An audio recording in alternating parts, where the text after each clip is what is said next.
فتح مक्का के असबाब। जंग मोतह के बाद मक्का फतह हुआ।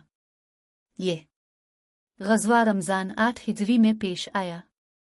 नबी करीम और कुरैश के दरमियान हुदैबिया के मकाम पर जो मुआहिदा हुआ था, इसमें यह भी तय पाया था कि दूसरे अरब कबीलों में से कोई भी कबीला दोनों फरीकों में से किसी भी तरफ से इस सुलहनामे में शामिल हो सकता है। यानी अगर कोई कबीला नबी करीम की तरफ से शामिल होना चाहे तो वो ऐसा कर सकता है। इस सूरत में वो उन शराइत का पाबंद होगा जिनकी पाबंद कुरैश थे। किस शर्त की रूह से बनी बकर का कबीला कुरैश की तरफ से और बनी खज़ा का कबीला रसूल अल्लाह की तरफ से इस सुलह में शामिल हुआ, जबकि इन दोनों कबीलों में बहुत पुरानी दुश्मनी थी। दोनों के दरमियान काफ़ी कत्ल और गारतगिरी हो चुकी थी, खून के बदले बाकी थे, लेकिन इस्लाम की आमद ने उन दुश्मनियों को दबा दिया था। अब हुआ ये कि बनी बकर के एक शख्स ने रसूल अल्लाह की शान में तौहीन आमेज़ शेर लिखे और उन को गाने लगा। बनी खज़ा के एक नौजवान ने इन अशार को सुन लिया।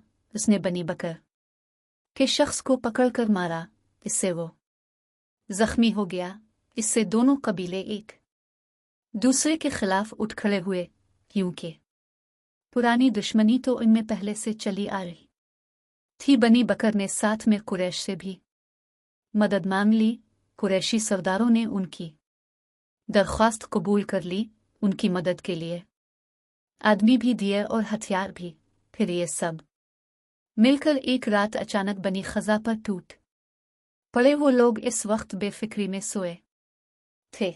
इन लोगों ने बनी खज़ा को बेदर्दी से कत्ल करना शुरू कर दिया। बनी खज़ा के बाज़ अफराद वहां से जाने बचाने के लिए भागे और एक मकान में घुस गए। कुरैश ने उन्हें वहां भी जा घेरा और फिर इस मकान में घुसकर उन्हें कत्ल किया। इस तरह कुरैश ने बनी बकर की मदद के सिलसिले में सुलहनामे की धज्जियां उड़ा दी। जब ये सब कर बैठे तो एहसास हुआ कि ये हमने क्या किया। अब वो सब जमा होकर अपने सरदार अबू सुफियान के पास आए। सारा वाकया सुनकर उन्होंने कहा, यह ऐसा वाकया है कि अगरचे मैं इसमें शरीक नहीं हूं, लेकिन बेताल्लुक भी नहीं रहा और ये बहुत बुरा हुआ। अल्लाह की कसम, मुहम्मद अब हमसे जंग जरूर करेंगे। और मैं तुम्हें बताए देता हूं, मेरी बीवी हिंदा ने एक भयानक ख्वाब देखा है। इसने देखा है कि हजवन की तरफ से खून का एक दरिया बहता हुआ आया और खंदमा तक पहुंच गया। लोग इस दरिया को देखकर बहुत परेशान और बदहवास हो रहे हैं। इस पर कुरैश ने कहा, जो होना था वो तो हो चुका। अब आप मोहम्मद के पास जाएं और उनसे नए सिरे से मुआहिदा करें। आपके सिवा ये काम कोई नहीं कर सकता। इस पर अबू सुफियान अपने एक गुलाम के साथ मदीना मुनव्वरा की तरफ रवाना हुए। उधर उनसे पहले बनी खज़ा का वफ़द की खिदमत में पहुंच गया और जो कुछ हुआ था तफसील से बयान कर दिया। नबी करीम उस वक्त मस्जिद नबवी में अपने सहाबा किराम के साथ तशरीफ फरमा थे। बनी खज़ा की दर्द भरी रुदाद सुनकर नबी करीम की आंखों में आंसू आ गए और इरशाद फरमाया, अगर मैं बनी खज़ा की मदद उन्हीं चीज़ों से न करूं जिनसे मैं अपनी मदद करता हूं तो अल्लाह ताला मेरी मदद ना फरमाए। इसी वक्त आसमान पर एक बदली आकर तैरने लगी। नबी करीम ने इस बदली को देखकर इरशाद फरमाया, ये बदली बनी खज़ा की मदद के लिए बुलंद हुई है। उम्मुल मोमिनीन हज़रत मैमुना फरमाती हैं कि एक रात रसूल अल्लाह मेरे पास थे। रात में उठकर उन्होंने नमाज पढ़ने के लिए वुज़ू क्या ऐसी हालत में उन्होंने आपको लब्बैक फरमाते सुना, यानी मैं हाजिर हूं। ये अल्फाज अपने 3 मर्तबा दोहराए। साथ में आपने ये भी फरमाया, मैं मदद करूंगा। ये अल्फाज भी अपने 3 मर्तबा दोहराए, अब वहां और तो कोई था नहीं। चुनांचे ऐसे में हजरत मैमूना ने अर्ज क्या ये अल्लाह के रसूल, मैंने आपको 3 बार लब्बैक और मैं मदद करूंगा फरमाते सुना है, ये क्या मामला है? जवाब में आप ने इरशाद फरमाया, ये बनी खजा के साथ कोई वाकया हो गया है। इसके 3 दिन बाद बनी खजा आपके पास पहुंचे थे।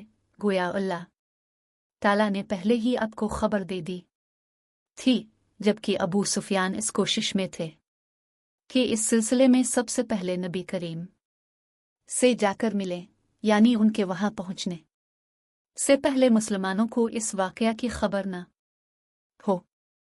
नबी करीम ने पहले ही अपने सहाबा किराम को इन अल्फाज में खबर दे दी थी, बस यूं समझो नए सिरे से मुआहिदा करने और उसकी मुद्दत बढ़ाने के लिए अबू सुफियान आया ही चाहता है। फिर अबू सुफियान से पहले ही बनी खजा का वफद मदीना मुनव्वरा पहुंच गया। ये लोग हुजूर से मिलकर वापस रवाना हुए तो रास्ते में अबू सुफियान से उनका सामना हुआ, लेकिन वो बताए बगैर आगे बढ़ गए। ताहम अबू सुफियान ने भांप लिया कि ये लोग इसी सिलसिले में मदीना मुनव्वरा गए थे। मदीना मुनव्वरा पहुंचते ही अबू सुफियान सीधे अपनी बेटी नबी करीम की ज़ौजा मोहतरमा हज़रत हबीबा के पास गए। घर में दाखिल होने के बाद जब अबू सुफियान ने बिस्तर पर बैठना चाहा तो अल मोमिनीन हबीबा ने बिस्तर लपेट दिया। ये देखकर अबू सुफियान हैरत ज़दा रह गए। उन्होंने कहा, बेटी ये क्या मेहमान के आने पर बिस्तर बिछाते हैं कि उठाते हैं? हज़रत हबीबा ने फरमाया, ये रसूल अल्लाह का बिस्तर है और आप अभी तक मुशरिक हैं। ये सुनकर अब सुफियान बोले, अल्लाह की कसम, मेरे से पास आने के बाद तुझ में खराबियां पैदा हो गई हैं। इस पर हज़रत हबीबा ने फरमाया, ये बात नहीं, बल्कि बात यह है कि मुझे इस्लाम की हिदायत अता हो गई है, जबकि आप पत्थरों को पूजते हैं, इन बुतों को जो ना सुन सकते हैं ना देख सकते हैं। आप पर ताज्जुब है। आप कबीला कुरैश के सरूदर और बुजुर्ग हैं, समझदार आदमी हैं और अब तक शिर्क में डूबे हुए हैं। उनके जवाब में अबू सुफियान बोले, तो क्या मैं अपने बाप दादा का दीन छोड़ कर मोहम्मद के दीन को इख्तियार कर लूं? फिर अबू सुफियान वहां से निकलकर नबी करीम की खिदमत में हाजिर हुए, लेकिन अपने नए सिरे से मुआहदे से इनकार फरमा दिया।